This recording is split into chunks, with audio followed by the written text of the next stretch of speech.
Hi guys, I hope you're doing well. And in this video, we're going to be discussing about the problems that are associated with trade barriers. Guys, when trade protection is imposed, it's obviously imposed for in order to harness or in order to achieve some benefits for the economic benefits for the country. Because we studied that there is the infant industry argument, and how dumping can actually be a threat to domestic firms.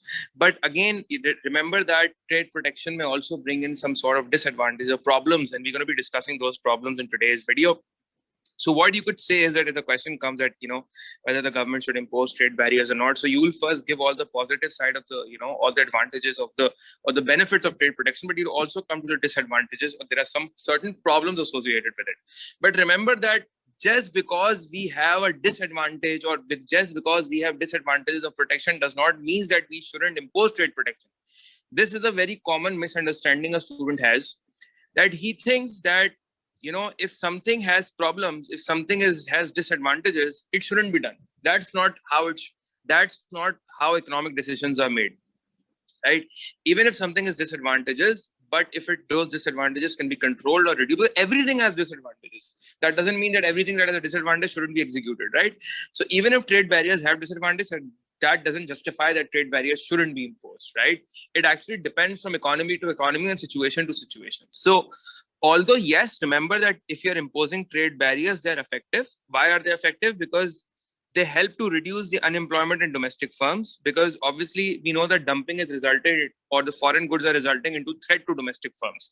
But if you reduce the quantity of imports, or if you make our imports expensive, we can argue that it is going to reduce our unemployment, and it is going to not let our domestic industries or the infant industry to actually close, right? Because then there are a lot of potential disadvantages associated to that. We also saw it in the previous video as well. But remember that it could also be argued that the cost of trade barriers, that is, the problems associated with trade barriers, may outweigh or offset the benefits of trade barriers. So that is when the trade barrier has actually become a problem now, right? Because if the problems of trade barriers exceed the benefits of trade barriers, and that will obviously depend upon situation to situation and country to country. It's not going to be true for every country. Like, for example, if you say that import expenditures are, very insignificant. So let's say that you impose trade barriers, but although yes, your imports, you were importing, but then what if the import expenditure was very insignificant? It was very less. So there was no need to impose a trade barrier. So although yes, you were in a deficit, but then the size of the deficit, the size of the current account deficit was very small. So there was no need to impose a trade barrier because the import expenditures were very less, right? And if in such a situation you impose trade barriers, then subsequent retaliation, if the other country retaliates, it may reduce your exports. And what if they retaliate significantly? Then it will either worsen the deficit or cause a current account deficit, right? More often, I should have written that it is going to worsen the current account deficit that is already there in the economy. So if there was a deficit, but the size of the deficit was very small, it is basically going to worsen that deficit, right? So the government should be very careful while imposing trade barriers, and should also make preparations that, there could be retaliatory protectionism imposed on your exports as well. So it actually depends upon the size of the current account or the size of the trade deficit, whether it justifies protectionism, whether the size of the deficit actually, justifies the need for government intervention, whether it justifies the need for government imposing tariffs and quotas. That is what actually determines whether the trade protection will be successful or whether we are on the right track or not. Also, remember that if you're imposing tariffs and quotas, and if you reduce your imports, it is going to reduce consumer expenditure. Remember that consumer expenditure or consumer choice, it is going to reduce consumer choice. So consumer choice is a major source of consumer welfare. It is also a major source of living standards. So in that sense, yes, living standards will fall, consumer welfare will fall, right? Living standards in the economy will go down because it will have a negative impact on consumer living standards. Because if you're imposing, let's suppose if you're completely banning, what if you are imposing embargoes are imposed on certain medicines imported from foreign countries? What if your current government, just because of political reasons, maybe we know that Pakistan and India are mostly on a war front, right? or just on the brink of a war front. Now, guys, if Pakistan is importing medicines from India or India is importing medicines from Pakistan, but then just because of political reasons, they impose embargoes on the import of medicines. So yes, although your deficit, current account deficit, your trade deficits would go down, but then see what significant kind of loss will it have on the patients who are actually dependent on those medicines. What if those medicines are not even available in Pakistan? So your health industry may suffer. Your patients may then die who are dependent on those medicines, right? So this is another evaluation, or this is another argument that you will write against trade barriers, that it depends upon, if you're imposing embargoes, and on what goods are you imposing embargoes. If you are imposing embargoes on weapons and demerit goods, then it makes sense. But if you're imposing embargoes on necessary goods, or goods on which people's lives are dependent on, then that's not justified. This is what you need to write in the exam. Also remember that at times countries are importing cheaper raw material from abroad, and that cheap raw material that you're importing from abroad reduces the cost of production of domestic industries, because this raw material is basically used in domestic production. So what if you're importing a key raw material from abroad? And this helps our domestic firms get a competitive edge domestically amongst other domestic firms. Because if you impose a ban or a quota, then domestic firms will suffer, because now it will reduce the output. It will reduce the GDP or domestic economy, because the output of GDP is dependent upon the import of raw material from abroad. But if you're imposing a ban or an embargo or even a quota, then you are restricting the amount of inputs that you are importing. So less inputs means less output. Less outputs means less employment. Less employment means less incomes and poor living standards and more poverty. And less output means less GDP, which means less national income, which means less tax revenues. So there's a whole chain that is going to suffer because of imposing trade protection. Also remember that, let's suppose if Pakistan produces a certain good and it imports, let's suppose this is a good, and in order to produce that good, it imports raw material, let's say from India, right? It imports raw material from India. And if Pakistan imposes an embargo on India or a quota, then, or maybe a tariff, let's say a tariff. So this good will become uncompetitive, because now it will get expensive, because the raw materials will get expensive, right? And what if Pakistan used to export this good to the rest of the world as well, right?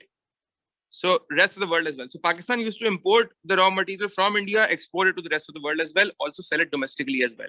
So domestically also it will get uncompetitive. Also it will get uncompetitive in terms of, as in, it will get uncompetitive for the rest as compared to the rest of the countries who are making the same goods. So it will then impact your exports as well. So instead of your current account improving, although yes, if you're importing less, your current account may improve for a temporary term, but then again, if that is at the cost of your exports, then you could say that in that sense your protection is not justified, because you are importing not finished goods, you're importing raw material, and that raw material is a source of output to goods, and those goods are exported as well. So if you're making your imports expensive through tariffs, it is actually making your goods expensive, because that serves as a cost of production to domestic firms. And if the cost goes up, your exports get uncompetitive. So although yes, if your imports goes down, your trade deficit may improve, but then if your exports go down as well, then the advantage is offset. Also remember that at times trade barriers serves as a protection for inefficient domestic firms. So you see, the point is that some domestic, like we said, foreign goods or foreign firms or foreign products or foreign goods, they are a competition to domestic firms, right? But the government wants to protect these domestic firms. But the government should protect efficient domestic firms, not inefficient domestic firms. So the efficient domestic firms, if the government is protecting efficient domestic firms, that's good. But if inefficient domestic firms who were already inefficient from before, and if they also want to take an unnecessary or an unfair advantage under the umbrella of trade protection, or they want to come under the umbrella of the government, that we also need trade protection, we also need protection from foreign firms, but you were inefficient from before, right? So you have then no right to call for trade protection. You were already so, you were already inefficient. So at times, trade barriers may help protect, inefficient domestic firms who were already inefficient. They were productively inefficient from before. They were not trying to reduce their cost. So trade protection may then protect these unfair firms by giving them an undue advantage. Also remember that the other country may retaliate. We've already seen this disadvantage in this video as well, in the previous video as well. Also remember the fact that if you're imposing tariffs basically increase the price of your imports. And we said that that reduces the quantity of your imports and that reduces your import expenditure. But what if the PED for imports is less than 1? What if the price elasticity of imports is inelastic? What if you're importing necessary goods? What if you're importing medicines? What if you're importing goods that are addictive in nature? So if the demand, if the PD for these goods is inelastic, so even if you increase the price of these imports because of a tariff, the quantity of imports will reduce insignificantly. So if the price of imports go up, the quantity of imports would go down insignificantly.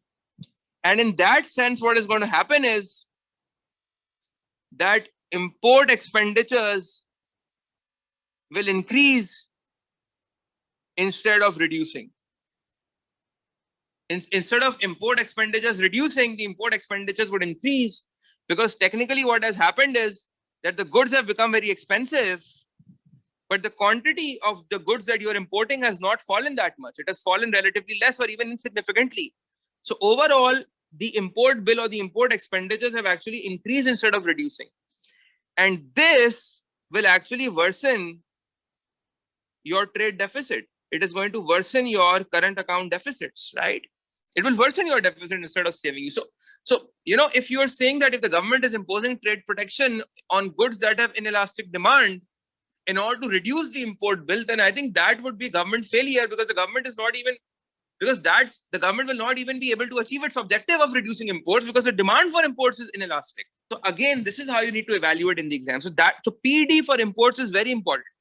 That you could mention that, if the demand for imports is inelastic and the government imposes tariffs, that policy might, somehow be unsuccessful or not entirely successful. In fact, it would be unsuccessful, especially if the objective was to reduce imports, if the objective was to reduce the import expenditure, if the objective was to improve the current account deficit, if that was the objective and you impose tariffs on goods having an inelastic PD, then obviously, that is more leading to government failure.